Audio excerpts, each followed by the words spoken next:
my husband suddenly told me, "I have to go to work now. You'll have to walk to the hospital yourself." "What?" I asked my husband, who was driving next to me, even though I was drowsy from a fever over 104 degrees Fahrenheit. We were on a nearly deserted and dimly lit street. My husband was in the middle of taking me to the hospital because I had developed a fever.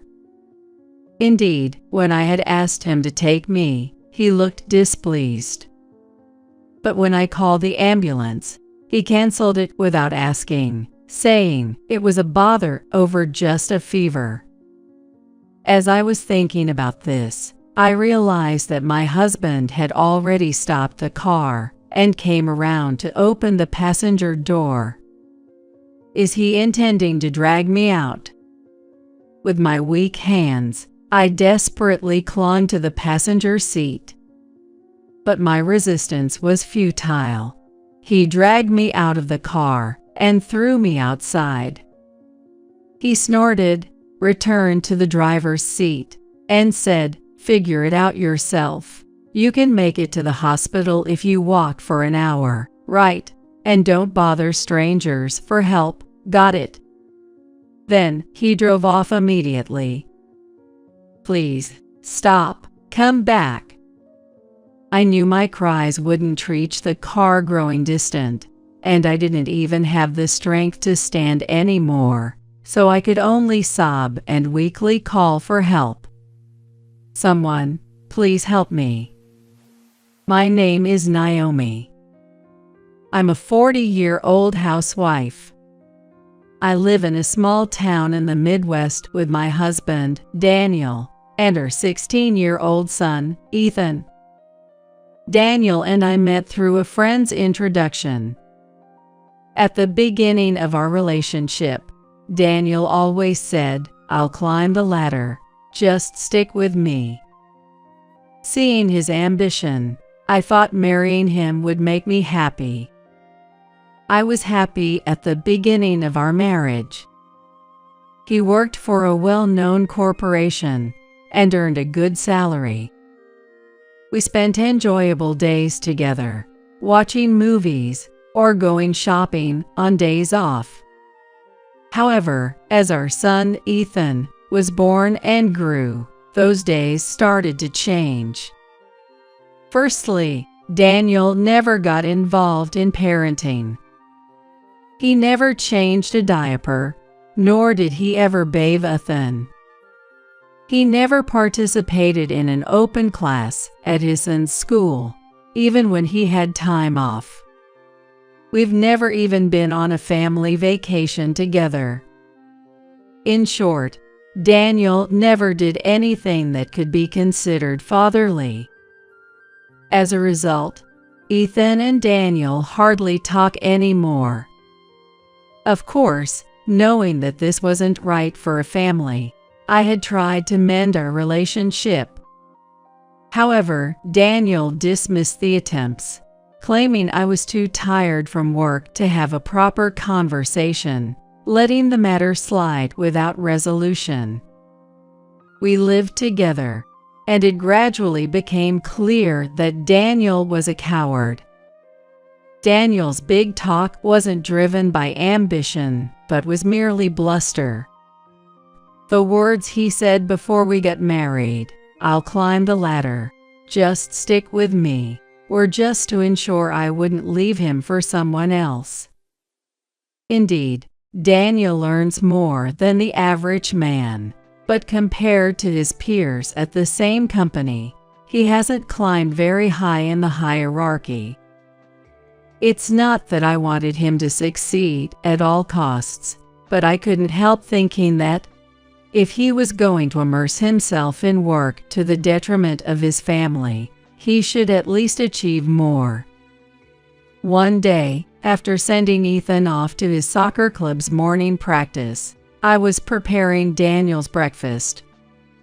Daniel came from the bedroom to the living room and stared intently at the breakfast laid out on the table. The menu was the usual: bacon and bread, along with hash browns and an omelet. Daniel sat down on the chair and started with the omelet. Then, frowning and knitting his brows, "What's this?" he muttered. What? Was something off? It's the same omelet as always. However, Daniel roughly set down the plate with the omelet and declared, "It's inedible," before getting up and leaving the table. Since then, he has been complaining about every meal I make.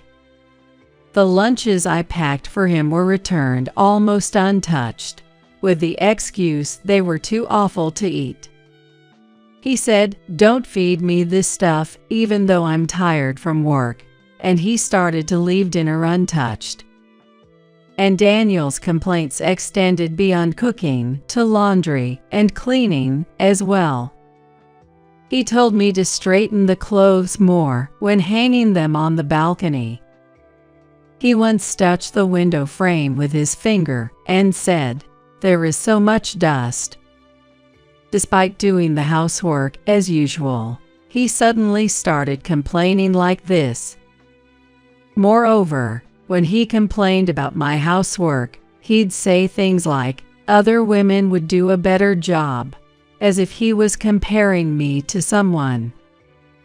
It was clearly suspicious, and almost as if his comments came from closely observing another woman doing housework recently.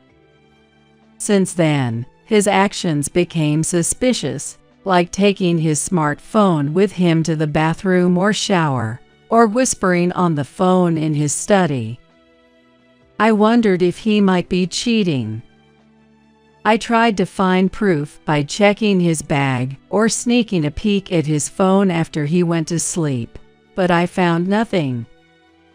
I considered hiring a private investigator, but since Daniel managed our finances, I didn't have the freedom to use money and had to give up on that idea. Weeks passed with these uneasy feelings. Conversations with Daniel dwindled even more, and living with constant complaints from him, I felt a great deal of stress. Could that be the reason? Maybe because of that, one night, I woke up feeling extremely hot and realized I had a high fever. Recently, Daniel and I had been sleeping in separate rooms, so I couldn't ask for help. I managed to crawl to the living room because I had left my phone in the living room. Feeling like my vision was fading, I might have been exaggerating, but I felt like my life was in danger. I should call an ambulance. Just as I thought that and reached for my phone on the living room table, Daniel happened to come into the living room. What are you doing up in the middle of the night? I mustered all my strength to explain, and Daniel silently took the phone from my hand. Might he call an ambulance for me? Feeling relieved with that thought, Daniel then uttered something unbelievable to me. Calling an ambulance for just a fever? How embarrassing would that be if the neighbors found out? You can't even do housework properly, but bothering me is something you're good at. Go back to sleep. A fever will go away if you sleep. Far from being concerned, Daniel snapped at me, and I protested through tears. Please, let me go to the hospital. If an ambulance is out of the question, then please take me in our car. I begged Daniel, clinging to him. I kept pleading, almost babbling, "Please, please." Despite his reluctance, Daniel seemed to give in to my persistence and agreed to drive me.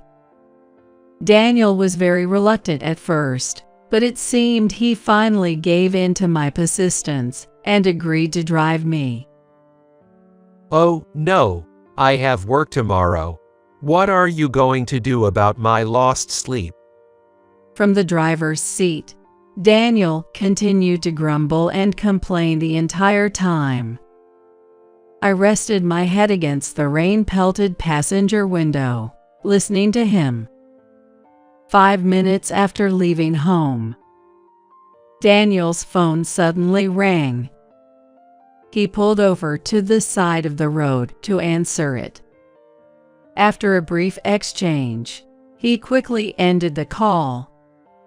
Then he said the following: "Now I have to go to work. You'll have to walk to the hospital from here." What? Work? In the middle of the night?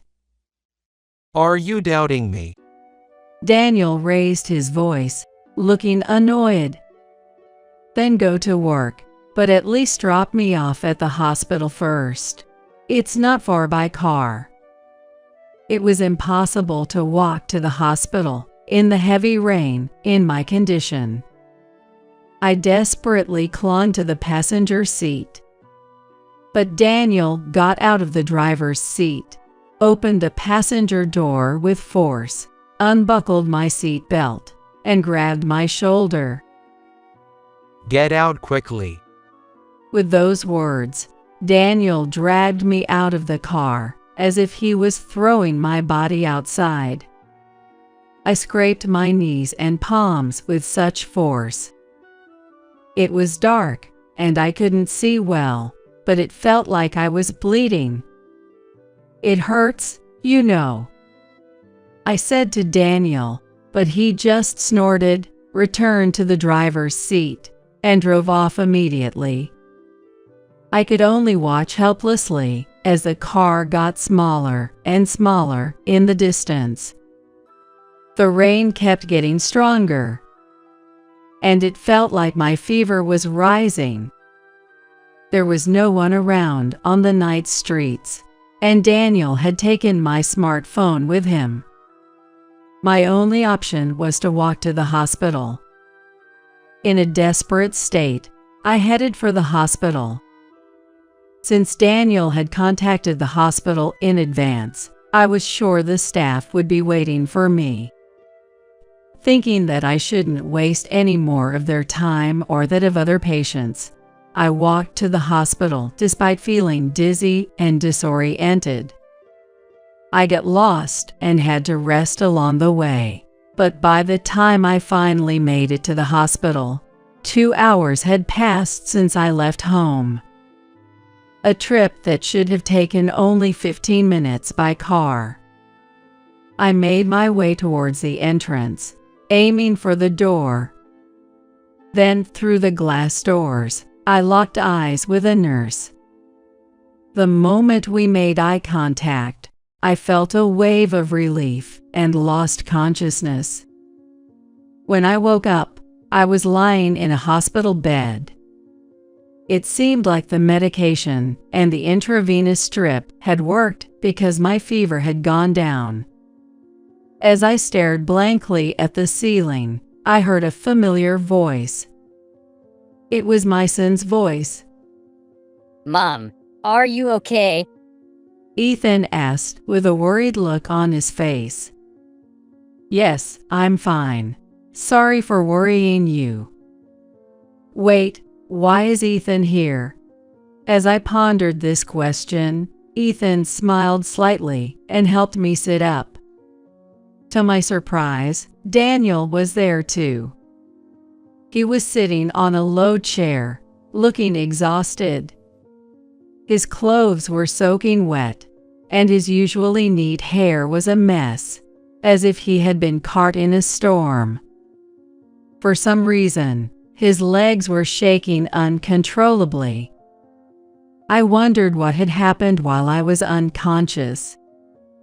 "Hey, you have something to say to Mom, don't you?" Ethan said to Daniel in a dismissive tone. Then Daniel jerked and shivered, lifting his face up. He looked gaunt, and the dark circles under his eyes were severe. I'm sorry," Daniel said in a small voice. Ethan looked a bit dissatisfied, but turned back to me and explained what had happened. After Daniel dragged me out of the car, he apparently went back home. Ethan, sensing something was wrong, had woken up and found it strange that I wasn't at home. When Daniel returned, Ethan asked him where I was, but Daniel tried to dodge the question. However, Ethan pressed him further until Daniel confessed to leaving me out in the rain. Ethan, being physically larger than Daniel, must have intimidated him. After a bit of arguing, the hospital called to inform Ethan that I had arrived safely. Ethan suggested to Daniel, "Let's go to the hospital to check on Mom now." But Daniel refused, saying, "I have work tomorrow." Ethan, furious, grabbed Daniel and insisted, "You walk to the hospital too." Faced with Ethan's threatening demeanor, Daniel, being watched by Ethan on his mountain bike, jogged through the rain to the hospital. Daniel, who usually commutes by car and dislikes exercise, must have found this extremely difficult. It's no wonder he was so worn out and exhausted. After finishing his explanation, Ethan looked at me seriously and said, Mom, you should divorce this guy right away. I was shocked by his words. Not because I didn't want to divorce. I was shocked that I had driven my son to say such a thing. I took Ethan's hand and apologized, saying, "I'm sorry." For a while after that, Daniel and I were in a Cold War state. I wanted to divorce, but there were financial concerns. As a housewife, I wasn't confident I could adequately support Ethan if we were to divorce. I wondered what Daniel thought about all this. A few weeks after I had a high fever. One day, the landline at home rang. Hello? Are you Daniel's wife? My name is Amy, one of his employees. Well, yes, that's me. Is there something you need? The woman who introduced herself as Amy said to me, who was bewildered. Daniel and I are in love. So could you please divorce him quickly? Amy was having an affair with Daniel. My previous suspicions of infidelity weren't misplaced. I would divorce him if I could. I found myself shouting that in response, almost instinctively. That was my true feeling. Take that lousy man if you want him. Will I be insulted? With that thought, I steeled myself and gripped the receiver tightly. But Amy exclaimed, "Really?" with a happy voice. Then it's settled. I work for a major corporation, so I can pay any amount in compensation. If you give me your email address, I'll send you plenty of evidence of my affair with Daniel. You can use that to demand a divorce from him. Caught off guard by the unexpected proposal, I was momentarily stunned, but I quickly regained my composure. There's no way I could pass up such an opportunity. I gave her my email address. And soon after, she sent me ample evidence of the affair. There were La Vie de Vie photos and screenshots of their rendezvous messages, more than enough to serve as proof. That evening, after making sure Ethan had fallen asleep, I approached Daniel, who was having a drink. "Hey, we need to talk." Daniel just said, "What?" without taking his eyes off the TV. I was irritated, turned off the TV, and slammed my hand on the table. Daniel turned to face me, angry. I presented something right in front of Daniel. A divorce form. Daniel's eyes widened in shock. Let's get a divorce. It seems you have someone else who works for a major corporation and is good at housework. What? Are you saying I'm cheating? If so, show me the proof. Daniel said confidently, thinking he had covered his tracks.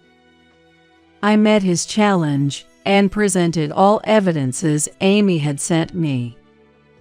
His confident expression quickly fell, and he began to look like he was about to cry. What? How do you have these? I deleted everything. A divorce would be embarrassing, right? And doesn't Ethan need a father? And money? Daniel apparently doesn't want other people to think he got divorced because he cheated on his wife. How selfish of him. I'm not embarrassed at all. Besides, Ethan doesn't need a father like you. You've never done anything fatherly before. Don't start saying such things now. As for money, if you truly care about Ethan, you'll provide ample child support, won't you? Finally, Daniel seemed to realize I was serious about our divorce, holding his head and starting to sob.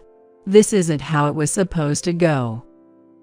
Half a year later, Daniel and I were officially divorced. In the divorce, I demanded a fair division of assets, compensation for his infidelity, and ample child support for Ethan. Additionally, I demanded compensation for infidelity from Amy, the woman involved in the affair. Since the payments were made in lump sums from both parties, I had no immediate financial worries. I didn't want Ethan to go through the trauma of changing schools, so we moved to a nearby apartment, and now we are working together to make our lives work. It seems that Daniel and Amy started living together. However, both being busy with their jobs, they frequently argued over household chores, each trying to push responsibilities onto the other. Amy's efforts in housework were probably to show her best side to Daniel in an attempt to take him away from me. Once she had Daniel to herself, she likely felt comfortable revealing her true nature. Moreover, somehow, it became public knowledge that Daniel and Amy had an affair, tarnishing the reputation of the major corporation they worked for, and resulting in both of them being fired. They struggled to make ends meet after paying me the compensation in full, but that's none of my concern. Since divorcing Daniel, Ethan has become much brighter and more dedicated to his club activities. I'll be a player for the first time in the upcoming match. Watching him talk happily, I felt deep down that my decision was the right one.